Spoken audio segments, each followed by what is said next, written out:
여호와의 말씀이 내게 임하여 이르시되, 인자야, 너는 바벨론 왕의 칼이 올 두 길을 한 땅에서 나오도록 그리되 곧 성으로 들어가는 길 어귀에다가 길이 나뉘는 70표를 하여 칼이 암몬 족속의 라빠에 이르는 길과 유다의 견고한 성 예루살렘에 이르는 길을 그리라. 바벨론 왕이 갈래길 곧 두 길 어귀에 서서 점을 치되 화살들을 흔들어 우사에게 묻고 희생제물의 간을 살펴서 오른손에 예루살렘으로 갈 점괘를 얻었으므로 공성태를 설치하며 입을 벌리고 죽이며 소리를 높여 외치며 성문을 향하여 공성태를 설치하고 토성을 쌓고 사다리를 세우게 되었나니 전에 그들에게 맹약한 자들은 그것을 거짓 점괘로 여길 것이나 바벨론 왕은 그 죄악을 기억하고 그 무리를 잡으리라. 그러므로 주 여호와께서 이같이 말씀하셨느니라. 너희의 악이 기억을 되살리며 너희의 허물이 드러나며 너희 모든 행위의 죄가 나타났도다. 너희가 기억한 바 되었은즉 그 손에 잡히리라. 너 극악하여 중상을 당할 이스라엘 왕아, 내 날이 이르렀나니 곧 죄악의 마지막 때이니라. 주 여호와께서 이같이 말씀하셨느니라. 관을 제거하며 왕관을 벗길지라 그대로 두지 못하리니 낮은 자를 높이고 높은 자를 낮출 것이니라. 내가 엎드러뜨리고 엎드러뜨리고 엎드러뜨리려니와 이것도 다시 잊지 못하리라. 마땅히 얻을 자가 이르면 그에게 주리라. 인자야, 너는 주 여호와께서 암몬 족속과 그의 능욕에 대하여 이같이 말씀하셨다고 예언하라. 너는 이르기를 칼이 뽑히도다, 칼이 뽑히도다. 죽이며 멸절하며 번개같이 되기 위하여 빛났도다. 내게 대하여 허무한 것을 보며 내게 대하여 거짓 복수를 하는 자가 너를 중상당한 악인의 목 위에 두리니 이는 그의 날, 곧 죄악의 마지막 때가 이름이로다. 그러나 칼을 그 칼집에 꽂을지어다. 내가 지음을 받은 곳에서, 내가 출생한 땅에서 내가 너를 심판하리로다. 내가 내 분노를 내게 쏟으며 내 진노의 불을 내게 내뿜고 너를 짐승 같은 자, 곧 멸하기에 익숙한 자의 손에 넘기리로다. 내가 불의 섭과 같이 될 것이며 내 피가 나라 가운데에 있을 것이며 내가 다시 기억되지 못할 것이니 나 여호와가 말하였음이라 하라. 제가 오늘 말씀을 보면서 너무 신기한 역사의 뒷이야기를 비로소 알게 됐는데요. 여러분이 읽으신 오늘의 본문은 남유다의 마지막 왕이죠. 시드기야에 대한 심판 예언입니다. 그런데 제가 이전부터 이 시드기야에 대한 기사를 읽으면서 이상했던 부분이 몇 개 있었어요. 그 중에 하나가 뭐냐. 원래 남유다의 왕이 된다는 것은 반드시 그 사람이 다윗의 혈통을 타고나야 되고, 만약 다윗과의 혈연 관계에서 조금 멀리 있는 사람이라면 왕이 될 때 백성의 추대를 받아야 돼요. 그러니까 남유다의 마지막 3명의 왕이죠. 여호아스, 여호야김, 여호야긴 같은 경우에는 다들 다윗의 혈통으로 왕이 됐거나 백성의 추대를 받았어요. 그런데 남유다의 마지막 왕이죠. 시드기야 같은 경우에는 다윗의 혈통인 건 맞는데 약간 먼 혈연지간인데다가 결정적으로 그가 왕이 될 때 백성의 추대를 받지 못했어요. 그런데도 그가 왕이 된 이유가 뭐냐 하면 바벨론의 느부갓네살 왕이 가만히 보다가 왕족들 중에서 제일 말 잘 듣게 생긴 사람을 꼭두각시 왕으로 세웠는데 그게 시드기야였습니다. 그래서 시드기야는 왕이 됐지만 백성들한테 인정받지 못한 불행한 왕이었어요. 그런데 중요한 사실이 뭐냐? 그가 백성들의 지지를 받지 못했는데도 남유다를 11년이나 통치합니다. 그런데 어떻게 하면 그렇게 긴 기간 통치할 수 있었습니까? 이유가 뭐냐면 그가 그래도 바벨론의 느부갓네살 왕과는 잘 지냈거든요. 속으로야 바벨론에게 불만도 있었고 애국과 손을 잡은 다음에 바벨론에 대항할 준비도 하고 있었지만 결정적인 날이 오기까지는 절대로 속마음을 들킬 사람이 아니에요. 그런데 이상한 건 그 역적모의를 느부갓네살이 어느 날 알아채렸고, 그래서 느부갓네살이 그의 두 눈을 뽑아서 사로잡아 갔는데 제가 궁금한 건 이겁니다. 도대체 시드기야의 마음 가운데 있었던 이 역정모의를 느부갓네살이 어떻게 알았냐는 거예요. 저는 그게 진짜로 이상하더라고요. 그런데 오늘 말씀을 보니까 시드기야의 숨겨진 죄가 들킬 때 기가 막힌 사연이 있었던 겁니다. 그게 뭡니까?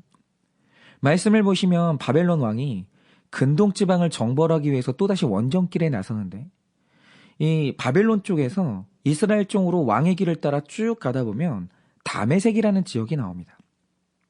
그런데 다메섹에 이르면 거기서부터 양갈래의 두 길이 나오는데 그 양갈래 길 중에서 왼쪽으로 가면 암몬의 수도인 라빠에 이르게 돼요. 그리고 오른쪽으로 가면 남유다의 예루살렘에 가게 되는 겁니다. 그런데 오늘 말씀을 보시면 이 선택의 갈림길에서 느부갓네살 왕이 어느 쪽을 치겠다는 목적지가 없어요. 이 말 뜻이 뭐냐면 원래 이 정벌이 시드기야의 반역 사실을 알아차리고 그를 치기 위해서 온 정벌이 아니라는 거예요. 이 시기까지 느부갓네살은 시드기야의 마음에 반역이 있다는 사실을 전혀 몰랐습니다. 그래서 양갈래길이 나오는 다메섹에 도착한 다음 왼쪽을 칠 것이냐 오른쪽을 칠 것이냐를 묻기 위해서 점을 쳐요. 그런데 아마도 이 결정이 느부갓네살에게는 쉽지 않았던 것 같습니다. 왜입니까? 지금 오른쪽 나라인 예루살렘은 자기가 세운 꼭두각시 왕이 말을 잘 듣고 있기 때문에 굳이 칠 이유가 없었거든요. 그래서 이런 마음의 갈등 때문에 쉽게 마음을 정하지 못하고 무려 3번에 걸쳐서 점을 쳐요. 그러니까 3번이나 점을 쳤다는 게 뭘 의미하냐면 내가 얻은 이 점괘가 맞는지 확신이 없었던 거예요. 그런데 그 3번을 어떻게 칩니까? 한 번은 제비뽑기처럼 화살 뽑는 점을 치고 한 번은 정확한 방법이 기록되지 않았지만 우상에게 묻고 마지막은 제물로 바쳐진 동물의 간을 뽑아서 그 간에 나타난 점을 통해서 방향을 물었는데 신기한 건 확률상 그렇게 되기가 정말 어려운데 3번 전부 다 유다를 치라는 점괘가 나온 거예요. 그래서 느부갓네살은 아무것도 모르는 상태에서 점괘를 따라서 남유다를 쳤어요. 그런데 24절 말씀을 보면 남유다를 치고 보니 숨겨졌던 남유다의 허물이 드러나고 모든 행위의 죄가 나타나서 전부 들킨 거예요. 그러니까 바벨론 입장에서는 이 운이 이렇게 좋을 수 없을 정도로 무지하게 좋았던 거고 남유다 입장에서는 운이 없어도 더럽게 없었던 거예요. 그래서 잘 숨기고 있던 죄가 정말 우연히 밝혀진 겁니다. 그런데 오늘 성경이 말하는 게 뭡니까? 오늘 꽁꽁 숨겼던 내 죄가 들킨 이 황당한 우연은 우연이 아니라는 거예요. 오늘 우리의 구속사가 전하는 정말 중요한 메시지가 뭔지 아십니까?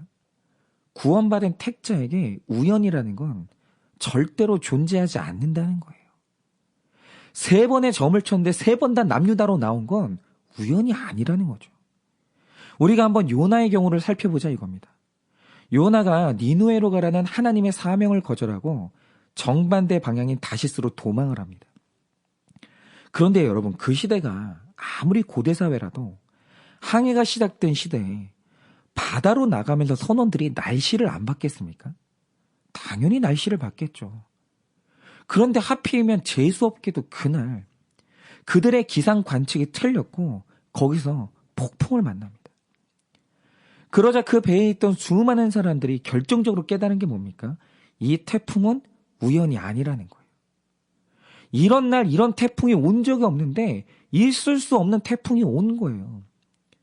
그리고 지금 이 배에 이 태풍의 원인이 된 한 사람이 타고 있다는 걸 알아차립니다. 그래서 그 많은 사람들이 통에 자기 이름을 쓴 쪽지를 넣고 제비뽑기를 하는데 단 한 번에 그 많은 사람들 중에서 요나의 이름이 딱 나오는 거예요. 그런데 이 요나의 기사가 말하는 게 뭡니까? 잘 보세요. 이날 이 배에 불어닥친 태풍 있죠. 이게 거기 탄 불신자들과 아무 상관이 없는 태풍이에요. 이 태풍은요. 그 배에 탔던 딱 한 사람의 택자 요나를 향한 태풍이었어요. 그 증거가 뭐냐면 요나가 그 배에서 뛰어내리자마자 태풍이 사라졌다는 거예요. 이 태풍은 불신자와 아무 상관없는 태풍이에요. 그리고 그날 행했던 제비뽑기도요. 그 배에 있는 불신자와 아무 상관없는 뽑기였어요.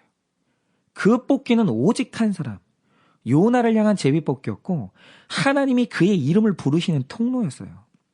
이 말 뜻이 뭡니까? 택자의 삶에 우연 같은 건 없다라는 거예요.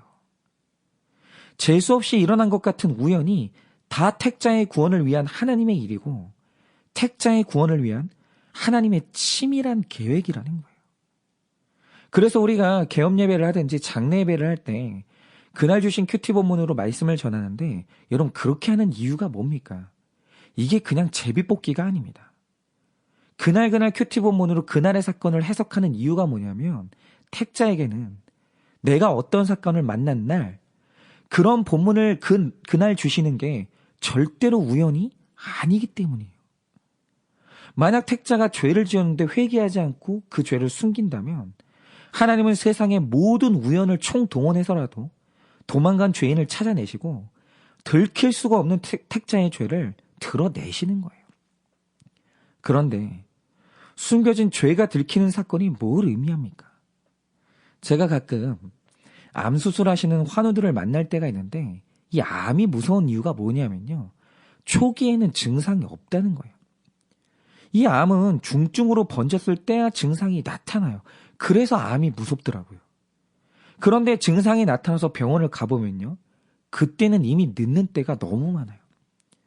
특별히 이 대장암의 치사율이 높은 이유 중에 하나가 뭐냐면 그 위치의 특성상 조기에 발견하는 게 너무너무 어렵다는 거예요.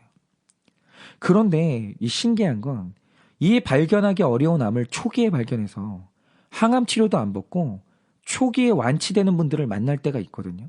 그런데 초기에 발견한 경우에 대부분 어떤 경우인지 아십니까? 다들 우연히 발견해요. 예를 들어서 누가 아파서 같이 병원에 가줬다가 시간이 남아서 나도 한번 찍어봤는데 그때 발견이 된다든지 다리가 아파서 진료를 받으러 갔다가 우연히 몸에 있는 종양이 발견된다든지 이렇게 우연히 발견하는 경우가 정말 많은데 이렇게 우연히 종양이 발견됐다고 하죠. 그러면 이 우연이 재수 없는 겁니까? 복 받은 겁니까? 복 받은 거죠. 마찬가지로 택자라는 것은 세상에서 가장 복을 받은 사람들인데 왜 택자가 복 받은 사람입니까? 원래 우리를 지옥 가게 하는 죄의 속성이 뭐냐면 다 마음속 깊은 곳 혹은 내 비밀 깊은 곳에 숨겨져 있다라는 거예요. 그래서 원래 죄라는 건요. 들킬 수가 없는 거예요. 그런데 택자는 무덤까지 가져갈 비밀이 숨겨질 수가 없는 존재들이에요. 하나님은 택자로 하여금 우연의 우연을 총동원해서라도 죄로 도망가는 죄인을 적발하시고 그의 모든 죄를 반드시 드러내서 회개의 칼로 도려내 살리신다는 거예요. 그러니 오늘 말씀의 시드기야처럼 숨겨진 죄가 드러나는 게 여러분 이게 재수 없는 일입니까? 여러분 들켰을 때 재수 없다고 하는 건 불신자나 하는 말이에요. 죄가 해결돼야 구원받는다는 걸 아는 택자는 숨겨진 죄가 드러났을 때 그게 하나님께 받은 최고의 복이라는 걸 깨달아야 되는 겁니다. 그러니 오늘 말씀의 양갈래길에서 바벨론이 칠 사람으로 남유다가 뽑혔다는 것은 멸망의 선택이 아니라 구원의 선택이요. 복받은 선택이었다는 거예요. 제가 큐티책에 나온 사연들을 읽다 보면 너무 재미있는 게요. 우리 집사님들은 택자니까 당연히 숨겨진 죄가 드러나죠. 그럴 수밖에 없습니다. 그런데 그 들키는 과정이요. 너무 하나님스러운 거예요. 예를 들어서 얼마 전에 그런 사연이 있는 걸 봤는데 이 집사님이 회사에서 인정받으려고 접대를 하면서 결국에는 성적인 죄를 짓게 됐어요. 그런데 여러분 세상에 그 죄를 아내에게 말할 수 있겠습니까? 죽어도 안 하죠. 그리고 그 비밀을 무덤까지 가져가는 데 성공하면 그대로 지옥 가는 거예요. 그렇죠. 여러분 세상에 들키지 않은 우리 남편들의 성적인 죄가 얼마나 많겠습니까? 그래서 성적인 죄가 무서운 거예요. 이건 오픈하는 게 너무 어렵거든요. 그런데 이 집사님은 택자라서 숨기고 숨겼던 죄가 드러나 버린 거예요. 그런데 드러난 방법이 뭔지 아십니까? 그날따라 이분을 접대했던 술집 여성이 피곤했는지 갑자기 코피를 쏟았는데 그 코피가 그 남자 집사님 속옷에 묻은 거예요. 그런데 이분이 술 취해서 그랬는지 자기 속옷에 그 여자 코피가 묻은 것도 모른 채로 그대로 집을 간 거예요. 그런데 집에 가서 피 묻은 속옷을 아내한테 들켜버린 겁니다. 그러니 이 아내가 쥐잡듯이 잡아서 결국에는 다 알게 됐는데 세상에 음란을 짓다 못해서 여자 코피까지 묻혀오는 남자랑 누가 살겠어요. 원래 이분은 이혼당하고 패가 망신했어야 마땅한 분인데 이분은 이 드러나는 사건을 통해서 이 가정이 다 하나님을 만났고 내 수치가 드러나는 사건이 구원의 사건이 된 겁니다. 그래서 지금 이분은요, 교회에서 사람 살리는 평신도 사역자의 삶을 너무너무 훌륭하게 살고 계시다라는 거예요. 그러니까 제가 이런 방식으로 일하시는 하나님을 보고 있으면 하나님스러운 방식이 있어요. 그게 뭐냐면 하나님은 우연의 우연을 동원해서 택자의 죄를 드러내시는 거예요. 여러분, 구원받기로 예정된 택자에게 우연은 없어요. 하나님은 한 사람을 구원하기 위해서라면 일어날 수가 없는 사건들을 총동원해서라도 죄를 드러내시고 숨어있는 죄인을 찾아내시는데 바로 이게 죄인이 받을 수 있는 최고의 복이라는 겁니다. 그러니 오늘 택자에게 일어나는 사건 중에서 재수 없는 사건은 없는 거예요. 내 숨겨진 죄가 드러나는 것도, 갑자기 예상치 못했던 느부갓네살의 침략을 받는 것도, 잔잔한 바다에서 광풍을 만나는 것도 다 나를 구원하시는 하나님의 복이에요. 그러니 오늘 우연히 재수 없는 것 같은 사건을 만나셨거든 그 사건을 통해 나를 부르시는 그 하나님을 만나야 되고 오늘 내가 버려야 될 죄를 회개하셔야 돼요. 그러면 세상 사람들이 말하는 그 재수 없는 사건이 나에게 복이 되는 겁니다. 그러니 오늘도 내가 모든 사건 가운데 복받은 택자임을 깨닫고 일어나는 모든 사건을 해석하시길 예수님의 이름으로 축원드립니다.